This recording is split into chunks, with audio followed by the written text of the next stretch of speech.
Welcome to Chamber of Classics, where timeless stories are read aloud and allowed to speak for themselves. If you enjoy classic literature, please take a moment to share this podcast with a friend or fellow reader. It's one of the best ways to support the show. Today's reading is The Remarkable Rocket by Oscar Wilde. Settle in, listen closely, and enjoy.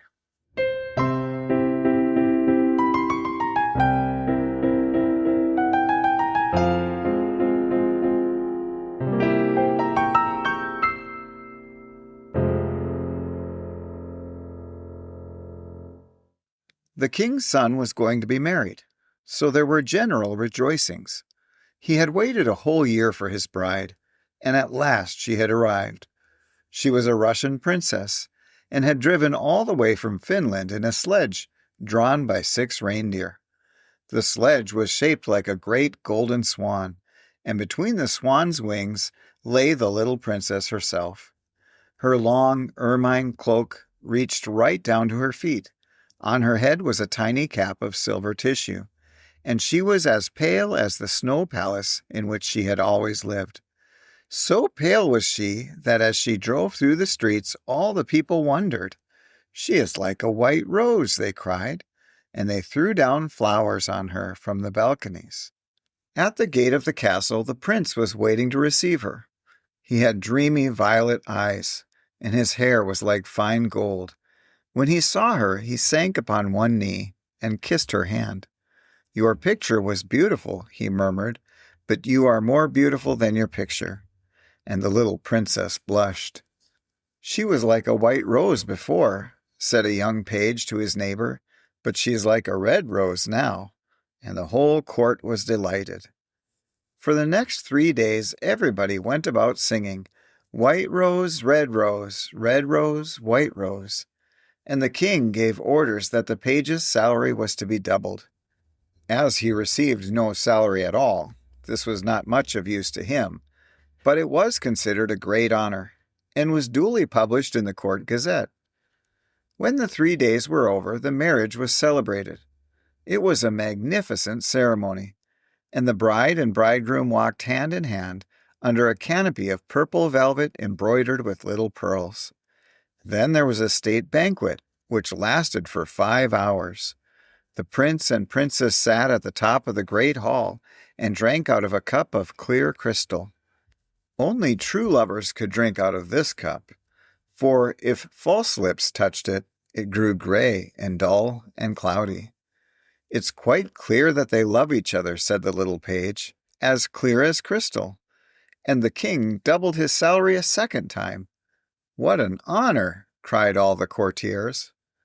After the banquet there was to be a ball. The bride and bridegroom were to dance the rose dance together, and the king had promised to play the flute. He played very badly, but no one ever dared to tell him so, because he was the king. Indeed, he knew only 2 airs, and was never quite certain which one he was playing.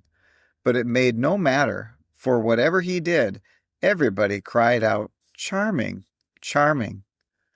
The last item on the program was a grand display of fireworks, to be let off exactly at midnight. The little princess had never seen a firework in her life, so the king had given orders that the royal pyrotechnist should be in attendance on the day of their marriage. "What are fireworks like?" she had asked the prince one morning as she was walking on the terrace. "They are like the aurora borealis," said the king, who always answered questions that were addressed to other people, "only much more natural. I prefer them to stars myself, as you always know when they are going to appear, and they are as delightful as my own flute playing. You must certainly see them."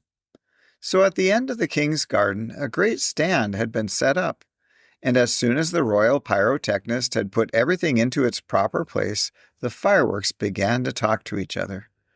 "The world is certainly very beautiful," cried a little squib. "Just look at those yellow tulips. Why, if they were real crackers, they could not be lovelier. I am very glad I have traveled. Travel improves the mind wonderfully, and does away with all one's prejudices." "The king's garden is not the world, you foolish squib," said the big Roman candle. The world is an enormous place, and it would take you 3 days to see it thoroughly. Any place you love is the world to you, exclaimed a pensive Catherine Wheel, who had been attached to an old deal box in early life and prided herself on her broken heart. But love is not fashionable anymore. The poets have killed it. They wrote so much about it that nobody believed them, and I am not surprised. True love suffers and is silent. I remember myself once. But it is no matter now. Romance is a thing of the past. Nonsense, said the Roman candle. Romance never dies. It is like the moon and lives forever. The bride and bridegroom, for instance, love each other very dearly. I heard all about them this morning from a brown paper cartridge, who happened to be staying in the same drawer as myself, and knew the latest court news. But the Catherine Wheel shook her head. Romance is dead. Romance is dead. Romance is dead, she murmured. She was one of those people who think that if you say the same thing over and over a great many times, it becomes true in the end. Suddenly, a sharp, dry cough was heard, and they all looked round.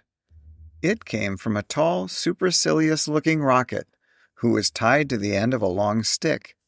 He always coughed before he made any observation, so as to attract attention.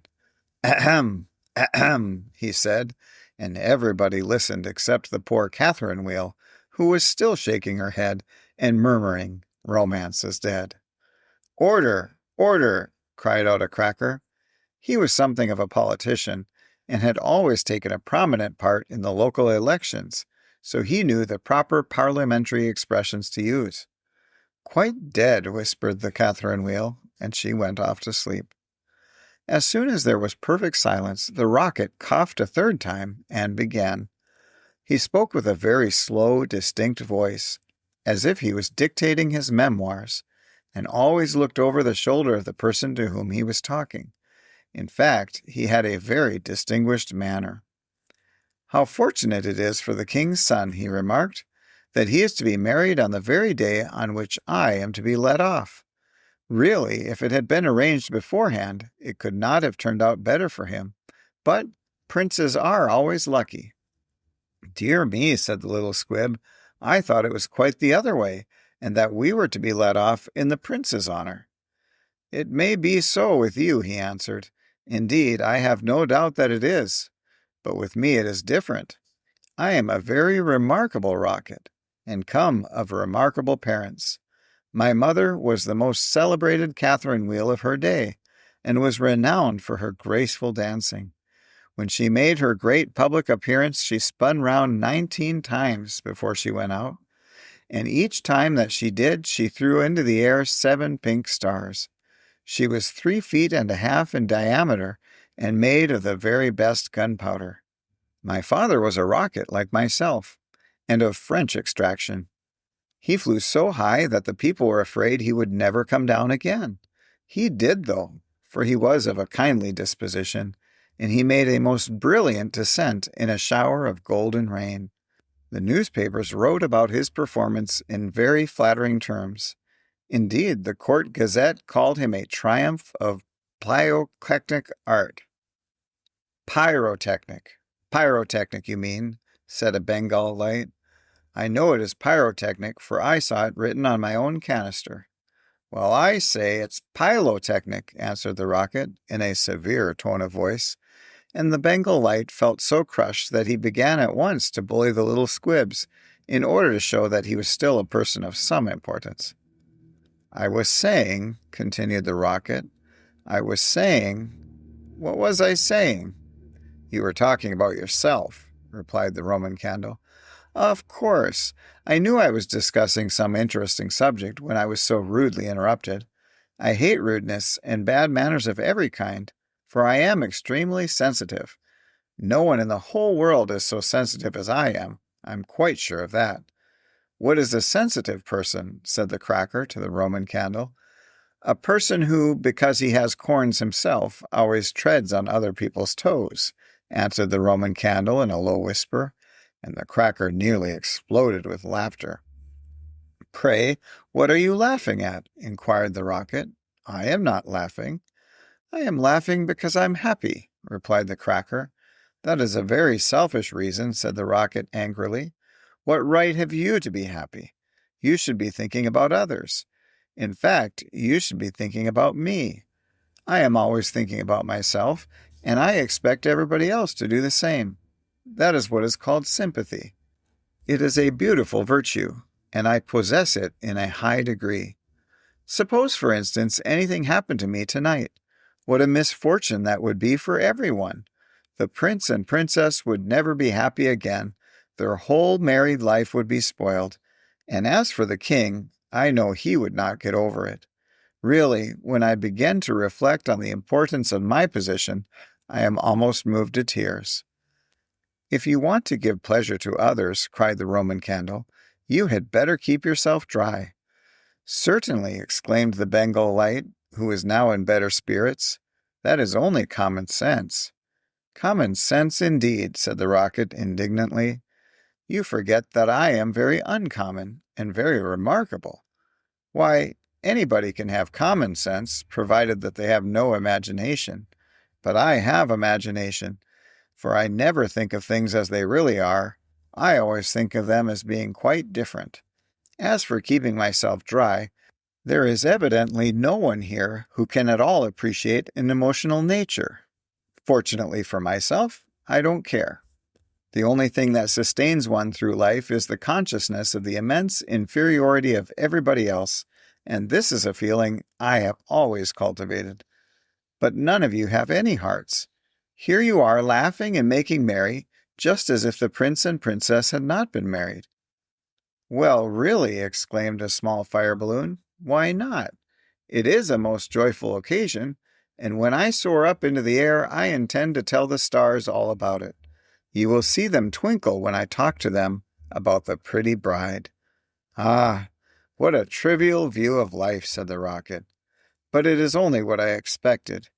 There is nothing in you. You are hollow and empty. Why, perhaps the prince and princess may go to live in a country where there is a deep river, and perhaps they may have only one son, a little fair-haired boy with violet eyes like the prince himself. And perhaps some day he may go out to walk with his nurse, and perhaps the nurse may go to sleep under a great elder tree, and perhaps the little boy may fall into the deep river and be drowned. What a terrible misfortune! Poor people, to lose their only son! It is really too dreadful. I shall never get over it.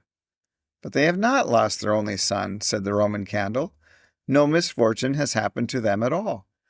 I never said that they had, replied the rocket. I said that they might. If they had lost their only son, there would be no use in saying anything more about the matter.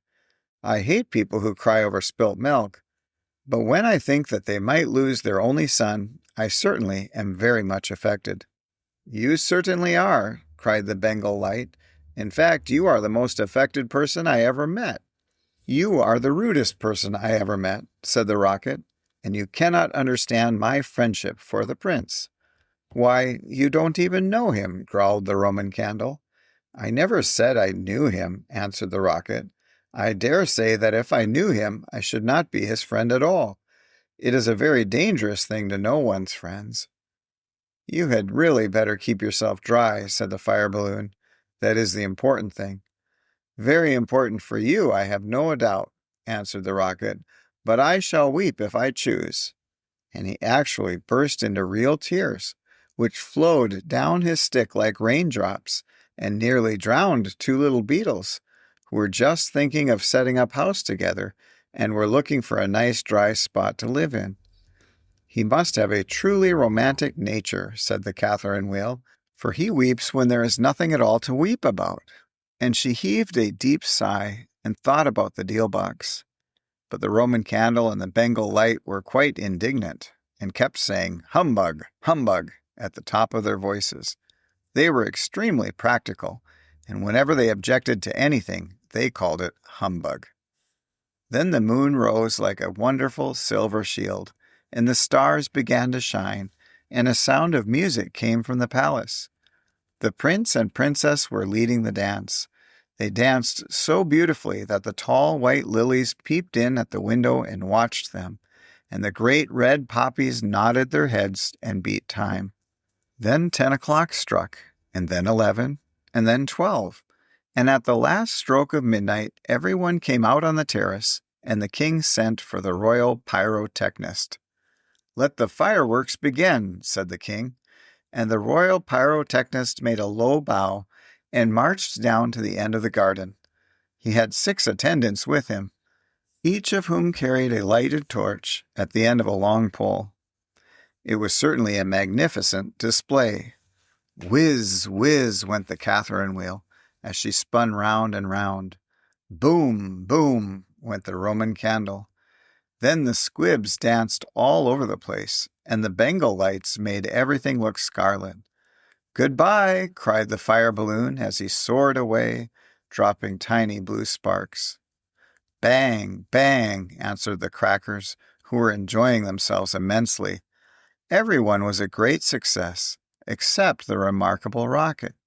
He was so damped from crying that he could not go off at all. The best thing in him was the gunpowder, and that was so wet with tears that it was of no use. All his poor relations, to whom he would never speak, except with a sneer, shot up into the sky like wonderful golden flowers with blossoms of fire. "Huzzah! Huzzah!" cried the court, and the little princess laughed with pleasure. "I suppose they are reserving me for some grand occasion," said the rocket. "No doubt that is what it means." And he looked more supercilious than ever. The next day the workmen came to put everything tidy. "This is evidently a deputation," said the rocket. "I will receive them with becoming dignity." So he put his nose in the air and began to frown severely, as if he were thinking about some very important subject. But they took no notice of him at all till they were just going away. Then one of them caught sight of him. "Hello!" he cried. "What a bad rocket!" And he threw him over the wall into the ditch. "Bad rocket? Bad rocket?" he said, as he whirled through the air. "Impossible! Grand rocket." That is what the man said. Bad and grand sound very much the same. Indeed, they often are the same. And he fell into the mud. "It is not comfortable here," he remarked, "but no doubt it is some fashionable watering place, and they have sent me away to recruit my health. My nerves are certainly very much shattered, and I require rest." Then a little frog with bright jeweled eyes and a green mottled coat swam up to him. "A new arrival, I see," said the frog. "Well, after all, there is nothing like mud. Give me rainy weather and a ditch, and I am quite happy. Do you think it will be a wet afternoon? I am sure I hope so, but the sky is quite blue and cloudless. What a pity." "Ahem, ahem," said the rocket, and he began to cough. "What a delightful voice you have," cried the frog. "Really, it is quite like a croak, and croaking is, of course, the most musical sound in the world. You will hear our glee club this evening. We sit in an old duck pond close to the farmer's house, and as soon as the moon rises we begin. It is so entrancing that everybody lies awake to listen to us. In fact, it was only yesterday that I heard the farmer's wife say to her mother that she could not get a wink of sleep at night on account of us. It is most gratifying to find oneself so popular." "Ahem, ahem," said the rocket angrily. He was very much annoyed that he could not get a word in. "A delightful voice, certainly," continued the frog. "I hope you will come over to the duck pond. I am off to look for my daughters. I have 6 beautiful daughters, and I am so afraid the pike may eat them. He is a perfect monster, and would have no hesitation in breakfasting off them. Well, goodbye. I have enjoyed our conversation very much, I assure you." "Conversation, indeed," said the rocket. "You have talked the whole time yourself. That is not conversation." "Somebody must listen," answered the frog, "and I like to do all the talking myself. It saves time and prevents arguments." "But I like arguments," said the rocket. "I hope not," said the frog complacently. "Arguments are extremely vulgar, for everybody in good society holds exactly the same opinions. Goodbye a second time. I see my daughters in the distance." And the little frog swam away. "You are a very irritating person," said the rocket, "and very ill-bred.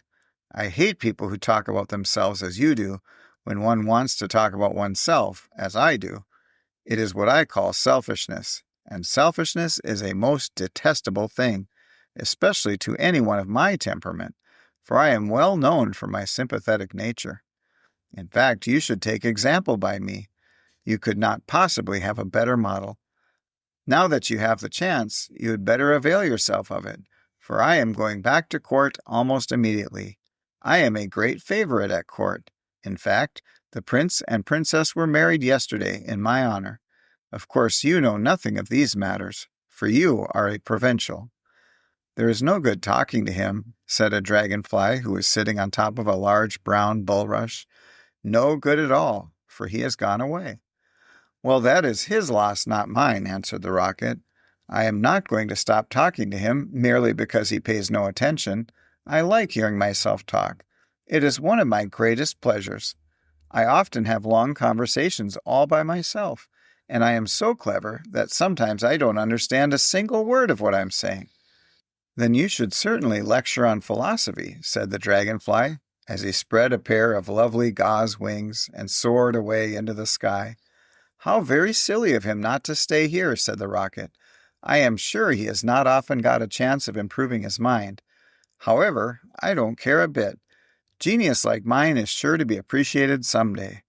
And he sank down a little deeper into the mud.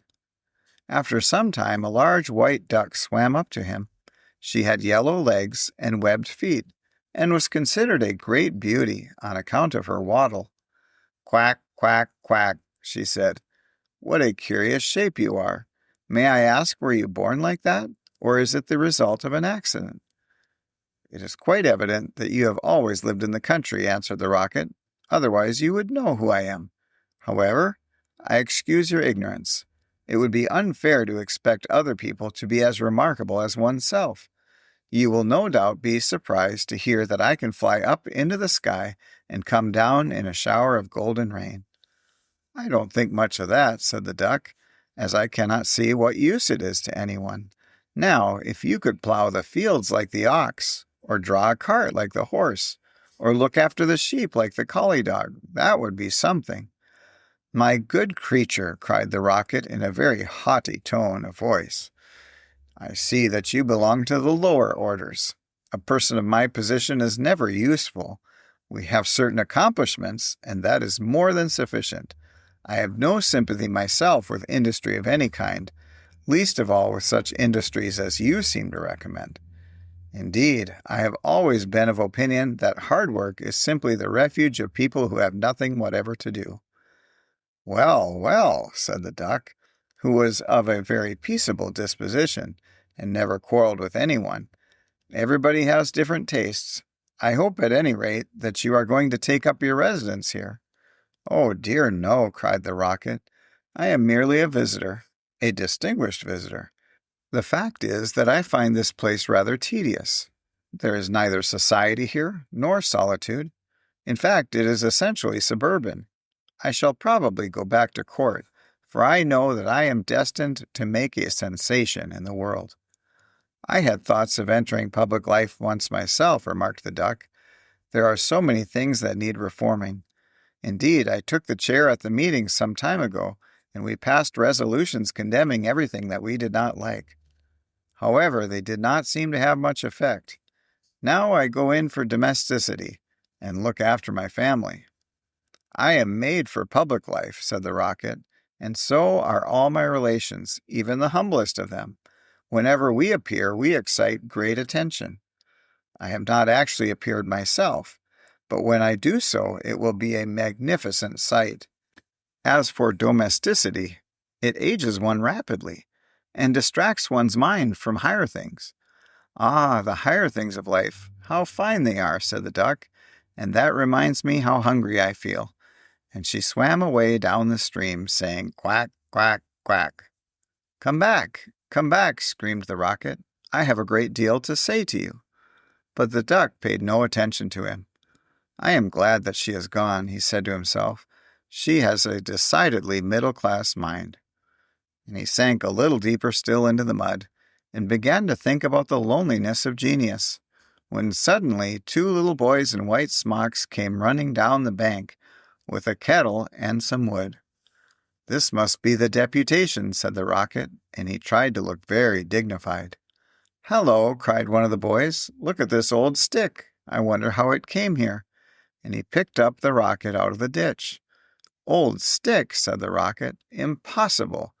Gold stick, that is what he said. Gold stick is very complimentary.